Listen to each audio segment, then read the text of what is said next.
പാകിസ്ഥാന്റെ വലിയ വെല്ലുവിളികാരും ഞങ്ങളുടെ കയ്യിൽ വിമാനമുണ്ട്, അതോടൊപ്പം തന്നെ ആണവായുധമുണ്ട്, എല്ലാം നിലംപരിശായി കിടക്കുകയാണ്.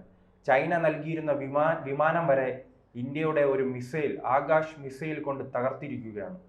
തീർച്ചയായിട്ടും ഇന്നലെ ഈ അർദ്ധരാത്രിയിൽ ഈ പറയുന്നത് പോലെ ഒരു മിന്നലാക്രമണം പാകിസ്ഥാൻ്റെ മണ്ണിലേക്ക് കടന്നു കയറാതെ നിയന്ത്രണ രേഖയ്ക്ക് ഇപ്പുറത്തു നിന്ന് നമ്മുടെ വിമാനങ്ങൾ മിസൈലുകൾ ഉപയോഗിച്ച് നടത്തിയ ഒരു സർജിക്കൽ സ്ട്രൈക്ക്, അതിൽ പാക് ഭാഗത്ത് വലിയ ആൾനാശം ഉണ്ടായി. മരിച്ചവരുടെ കണക്കൊക്കെ ഇനി പുറത്തു വരാനുണ്ട്. അതൊക്കെ സാവധാനം പുറത്തു വരും.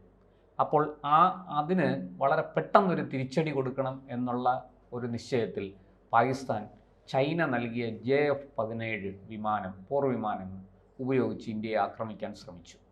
അതായത് ഞങ്ങളുടെ കയ്യിൽ JF-17 ഉണ്ട്, അത് വലിയ മാരകമായ പ്രഹരശേഷി ഉള്ളതാണ്, ഞങ്ങളത് ഉപയോഗിച്ച് ആക്രമിക്കും, അത് ആണവായുധങ്ങൾ വരെ വഹിക്കാൻ ശേഷിയുള്ള വിമാനങ്ങളാണ്, പോർവിമാനങ്ങളാണ് എന്നൊക്കെയായിരുന്നു പാകിസ്ഥാൻ്റെ ഗീർവാണം. വലിയ വീരവാദം മുഴക്കുകയായിരുന്നു പാകിസ്ഥാൻ. പൊതുവേ നമുക്കറിയാം ഈ ചൈന ഡ്യൂപ്ലിക്കേറ്റ് സാധനങ്ങൾ വിൽക്കാൻ മിടുക്കരാണ് അല്ലേ. പണ്ടൊക്കെ നമ്മുടെ നാട്ടിൽ പറയും, ഈ ചേച്ചിയും അനിയത്തിയും വീട്ടിലുണ്ടെങ്കിൽ അനിയത്തിയെ കാണിച്ചിട്ട് ചേച്ചിയെ കെട്ടിക്കുക എന്ന് പറയുന്നൊരു, കല്യാണം കഴിപ്പിക്കുക എന്നൊരു ശൈലി ഇങ്ങനെ ഒരു പഴഞ്ചൊല്ലായിട്ട് നമ്മൾ പ്രയോഗിക്കാറുണ്ട്. അനിയത്തിക്ക് കുറച്ച് സൗന്ദര്യവും കൂടുതലാണ്, അതുകൊണ്ട് ആ അനിയത്തിയെ കാണിച്ചിട്ട് ചേച്ചിയെ കല്യാണം കഴിപ്പിച്ചു കൊടുക്കുക, അതൊരു തട്ടിപ്പാണ്.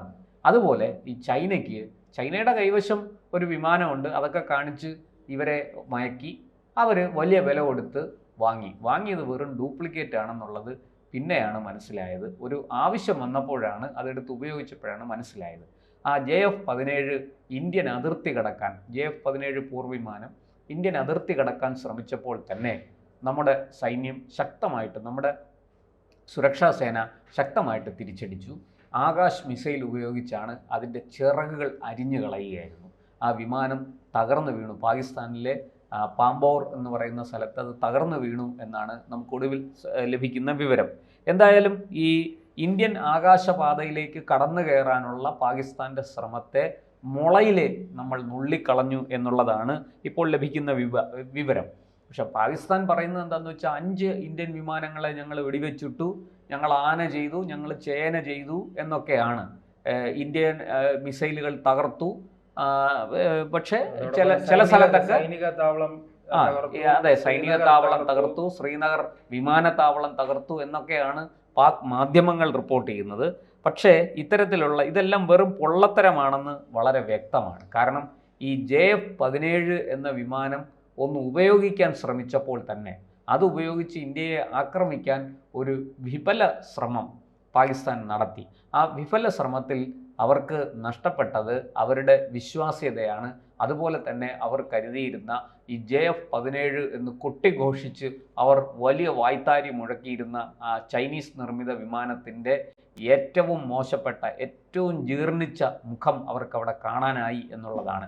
നമ്മൾ തദ്ദേശീയമായി വികസിപ്പിച്ച ആകാശ് മിസൈൽ ഉപയോഗിച്ചാണ് നമ്മളതിനെ തകർത്ത് തരിപ്പണമാക്കിയത്. എന്തായാലും ഈ ഒരു സംഭവത്തോടു കൂടി ഈ പാകിസ്ഥാൻ തീക്കൊള്ളി കൊണ്ട് തലചൊറിയുകയാണ് എന്ന് വ്യക്തമായി.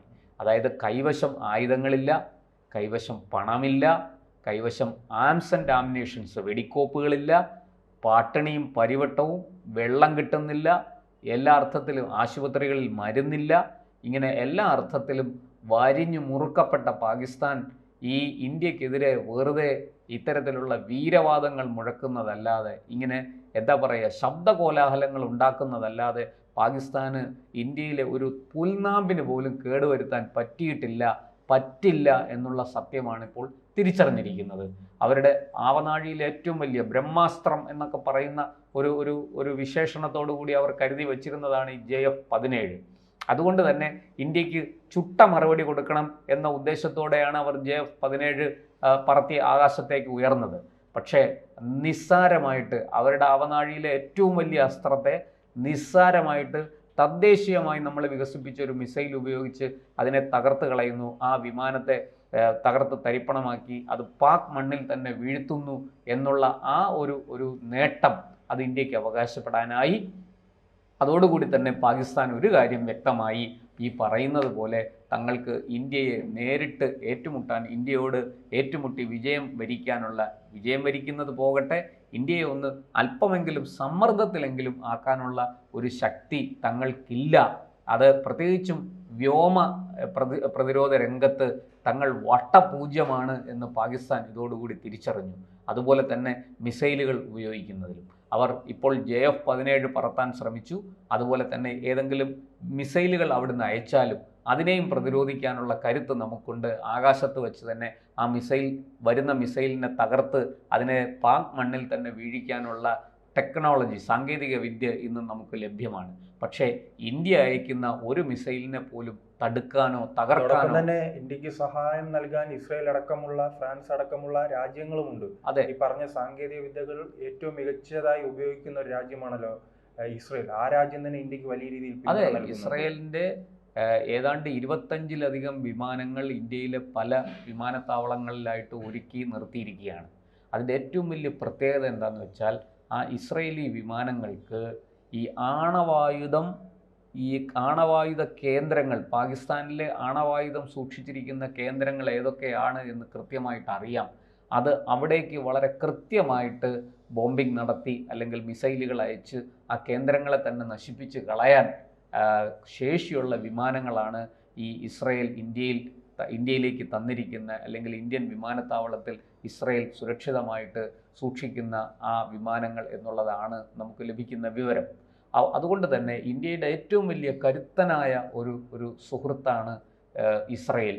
ആ ഇസ്രായേലിനെ സംബന്ധിച്ച് അവർ ഈ ഇസ്ലാമിക ഭീകരതയോട് സന്ധിയില്ലാ സമരം പ്രഖ്യാപിച്ചിരിക്കുന്ന ഒരു രാഷ്ട്രം കൂടിയാണ്.